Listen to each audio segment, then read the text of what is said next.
ഇതെന്താ മുഖം വല്ലാതിരിക്കുന്നത്? നല്ലപോലെ വിശക്കുണ്ടാവില്ലേ? എനിക്കും വിശക്കുണ്ട്. ചോറെടുക്ക. സ്പെയർ പാർട്ട് ഷോപ്പിൽ നിന്നാണോ വരുന്നത്? എന്തിനാ സ്പെയർ പാർട്ട് ഷോപ്പിൽ പോണേ? തൽക്കാലം ഓട്ടോയ്ക്ക് പ്രോബ്ലം ഒന്നും ഇല്ലല്ലോ.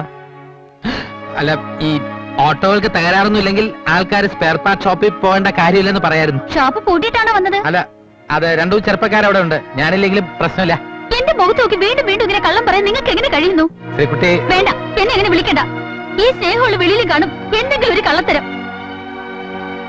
അച്ഛനും കൂടെ അറിഞ്ഞോണ്ടാ ഇത് ചെയ്തെന്ന് എനിക്കറിയാം. അമ്മ എന്താ ഞങ്ങളോട് ഇങ്ങനെ? ഞങ്ങൾ സത്യത്തിൽ നിങ്ങളുടെ മക്കളല്ലേ? മോളെ, ഉത്തമനിപ്പോ ഉത്തരം മുട്ടും. ഞാൻ എന്ത് വേണ്ടിയാ വലിയ ഇന്റർവ്യൂ ഒക്കെ നടത്തി ഭർത്താവിനെ സെലക്ട് ചെയ്തതാ. ചതുക്കി വരുന്ന എല്ലാരും കൂടി എന്നെ. നിന്നെ മാത്രോ? അപ്പൊ ഞങ്ങളുടെ കാര്യം?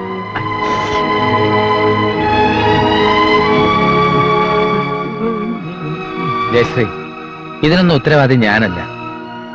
ഒരു ഓട്ടോ ഡ്രൈവർ ആണെന്ന് പറയാൻ എനിക്കൊരു മടിയില്ല. അതെന്റെ തൊഴിലാണ്. സ്പെയർ പാർട്ട് ഷോപ്പ് ഉണ്ടെന്നൊക്കെ കള്ളം പറയാൻ എന്നോട് ആവശ്യപ്പെട്ടത് ജയശ്രീയുടെ അച്ഛൻ തന്നെയാണ്. ഞാനതിന് വഴങ്ങിയതിന് പിന്നിൽ ആഗ്രഹിച്ച കല്യാണം നടക്കണമെന്ന സ്വാർത്ഥത കൂടി എനിക്കുണ്ടായിരുന്നത് കുട്ടിക്കോളൂ.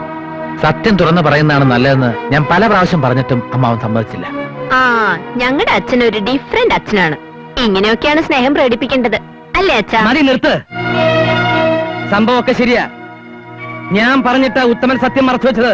അതിനിപ്പോ ഞാൻ എന്താ വേണ്ടേ? ഏത് തൊഴിലിനും അതിൻ്റെതായിട്ടുള്ള മാന്യത ഉണ്ടെന്നാണ് എന്റെ വിശ്വാസം.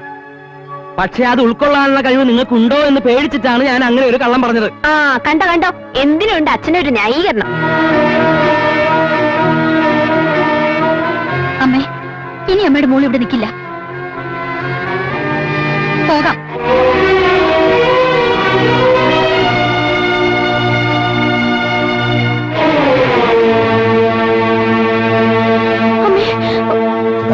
നമ്മുടെ കണക്കുകൂട്ടലുകളൊക്കെ തെറ്റി.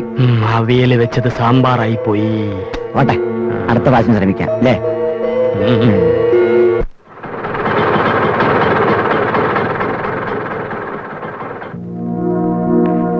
വരൂ.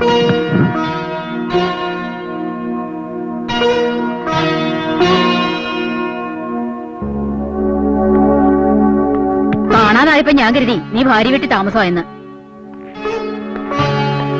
എന്താ കുട്ടി നിന്നത്? ഇനി ആരതി കുഴിയണോ? ജയശ്രീ വരൂ.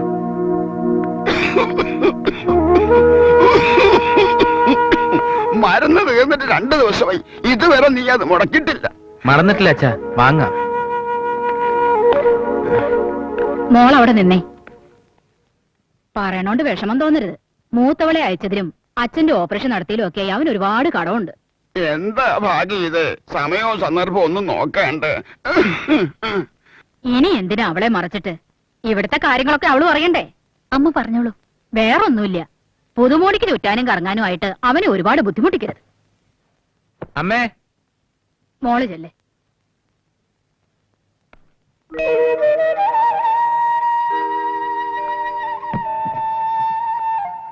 എന്നോടുള്ള ദേഷ്യം കൂടിക്കാണൂല്ലേ? ഒരിക്കലുമില്ല. ഇനിയുള്ള ജീവിതത്തെക്കുറിച്ച് മാത്രം നമ്മൾ ചിന്തിച്ചാ മതി. തീർന്നോ? എടോ, ഇതും കൂടി കഷ്ണം വെച്ചിട്ട്. അതെ, ഇത് മാടിന് തിന്നാനുള്ളതല്ല, മനുഷ്യന് തിന്നാനുള്ളതാണ്. ഒന്നും കൂടി നുറുക്ക്. അയ്യാ, 25 തേങ്ങ തിരുമിയിട്ട് ഇത്രേ ഉള്ളോ? ബാക്കി എവിടെ? കാലിനടിയിൽ എടുത്തിട്ടിരിക്കും. ഇങ്ങോട്ട് എടുക്കണോ? കള്ള കോമരം.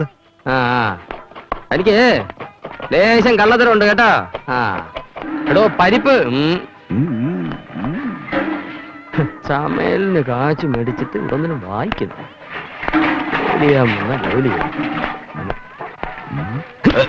ഇത് മുഴുവൻ വായിച്ചിട്ട് താൻ പുതിയ നോവൽ എഴുതാൻ പോവാ?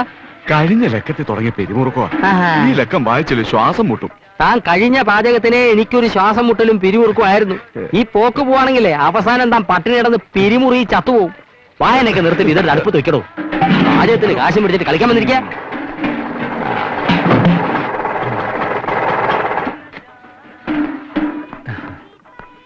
ആഹാ, കണ്ടിട്ട് കുറെ നാളായല്ലോ. ഇരിക്കും. പിന്നെ എന്തൊക്കെയുണ്ടെങ്കിൽ വിശേഷങ്ങൾ? ആ കസരയുടെ സുധാരേട്ടനെയും തങ്കക്കൂട്ടിന്റെയും വിശേഷങ്ങള് ഞാൻ അന്വേഷിച്ചറിയാറുണ്ട്. തങ്കക്കൂട്ടൻ നിങ്ങളുടെ വീട്ടിനടുത്ത് താമസം മാറിയില്ലേ? അവനീ മങ്കുർണി അടിച്ചാണല്ലോ രാത്രി വരെ. മങ്കുർണിയോ? തണ്ണി ആ. പ്രഭയ്ക്ക് ഒറ്റയ്ക്ക് താമസിക്കാൻ ഒരു പേടി. അവരുടെ പരിസരം അത്ര ശരിയല്ല. അതുകൊണ്ട് എന്റെ വീടിനടുത്ത് ഞാൻ ഒരെണ്ണം സെറ്റപ്പ് ചെയ്തു. അതേതായാലും നന്നായി. ഓട്ടത്തിനിടയ്ക്ക് ഞാൻ വന്നത് ഒരു പ്രധാന കാര്യം ചർച്ച ചെയ്യാനാണ്. എന്താ ജയശ്രീ പണി പോയോ? അതല്ല, പിന്നെ നമുക്ക് പുറത്തേക്ക് ഇറങ്ങാം, അല്പം വിശദമായിട്ട് സംസാരിക്കാം. അയ്യോ, എനിക്ക് ഇവിടെ ഇത്തിരി പണി കൂടി ഉണ്ടല്ലോ. ഞാൻ കൂടെ സഹായിക്കാം. വേണ്ട കൃഷ്ണ, ആ പപ്പടം ഒന്ന് കാച്ചി വെച്ചേക്ക്. ഞാൻ പുറത്തു പോയിട്ട് ഇപ്പൊ വരാം. ചായ ചോദിച്ചിട്ട് എത്ര നേരമായി? ചായ. എടോ നായരെ, ആ മുനിസിപ്പാലിറ്റി ഇതുവഴി ഇങ്ങനെ പോകണുണ്ടോ? ആര്? തങ്കക്കൂട്ടനോ? ആ കട്ടം തന്നെ. ഇന്നലെ വൈകുന്നേരം ഇതുവഴി ഒഴുകി പോകുന്ന കണ്ടു. ഇന്നതുവരെ കണ്ടില്ല. എന്താ കാര്യം? 5000 രൂപ കടം വാങ്ങിച്ച് മാസം 3 ആയി. ഇപ്പൊ മുതലുമില്ല, പലിശയില്ല. 2 മാസത്തെ പറ്റി ഇവിടെ തരാനുണ്ട്. ഏതായാലും താൻ എനിക്കൊരു ചായ ഇട്. ഇരിക്കേട്ടാ. ആ. 1000 പാദസോരങ്ങൾ വിരുങ്ങി അമ്പലപ്പുഴ.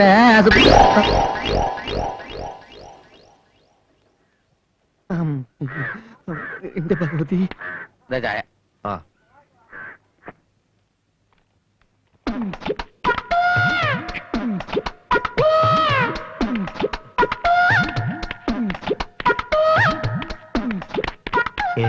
ഇത് അവൻ തന്നെയാണല്ലോ തങ്കക്കൂട്ടൻ. ആ സുനിയും പുറകിലുണ്ടല്ലോ. തങ്കക്കുട്ട, തങ്കക്കുട്ട, എന്താ? ഞാൻ തങ്കക്കുട്ടനല്ല. തങ്കക്കുട്ട നിക്കണ അവിടെ. എന്താ ഏട്ടാ? എനിക്ക് കാശ് തരാനുള്ള. വാ വാ. ആ വാ. തങ്കക്കുട്ട നിക്കണ അവിടെ.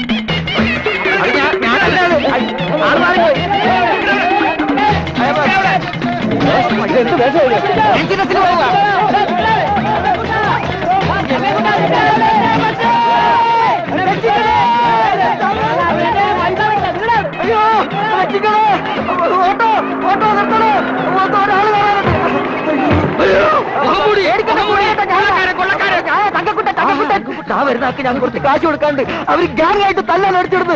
എന്നെ രക്ഷിക്കണം പ്ലീസ്. എടാ, എന്റെ മുതലാളിയെ കാശ് കടവ് വാങ്ങിച്ചിട്ട് മുഖവും മോടി മുങ്ങി നടക്കാണില്ലടാ. എന്റെ കാശ് ഈ നിമിഷം കിട്ടിയില്ലെങ്കിൽ ഇവനെ ഞാൻ കൊല്ലും. വേണ്ട മുതലാളി, എവന്റെ പരിപ്പ് ഞാൻ ഇടിച്ചളക്കാം. ഈടിച്ചവന്റെ ഷേപ്പ് മാറ്റും. നിങ്ങളുടെ നീ കാശ് വാങ്ങിച്ചിട്ടുണ്ടോ? എന്റെ കയ്യിൽ നിന്ന് 5000 രൂപ വാങ്ങിച്ചിട്ട് തിരിച്ചു തന്നില്ല. തന്റെ 5000 അല്ലേ വാങ്ങിച്ചുള്ളൂ. എന്റെ രൂപ 50,000 വാങ്ങിച്ചത്. 1 വർഷമായി ഇതുവരെ തന്നിട്ടില്ല. പലിശയും ചേർത്ത് 1,00,000 രൂപയായി. ഇവനെ നമ്മുടെ സംഘത്തിൽ കൊണ്ട് ചോദ്യം ചെയ്യാൻ ശരിയാവും. വണ്ടി കയറണം, വണ്ടി കയറണം. അപ്പൊ എന്റെ കാശ് തൽക്കാലം ഈ പമ്പ് വാങ്ങിച്ചു കൊടു. ആ പമ്പിങ്ങിതാ. നിന്റെ വയറ്റി പഴുപ്പ. താനിത് വെച്ചോ. ഇവൻ തരാനുള്ള കാശ് വരുമ്പോ താന് തിരിച്ചു കൊടുത്താൽ മതി. അതുവരെ താ ഓയിൽ അടിച്ചോ. അമ്മ അയച്ചിട്ട് എങ്ങോട്ടാ അളിയന്മാര് 3 പേരും കൂടെ? നിന്റെ അമ്മയുടെ നായര്. അളിയന്മാരോ? എന്താ അളിയന്മാര്? നമ്മുടെ അർജുനൻ പിള്ളയുടെ 3 മരുമക്കളല്ലേ ഇവര്? എടാ, എന്നെ ഏൽപ്പിച്ചിട്ട് അവരെ പറ്റിച്ചളഞ്ഞല്ലോ.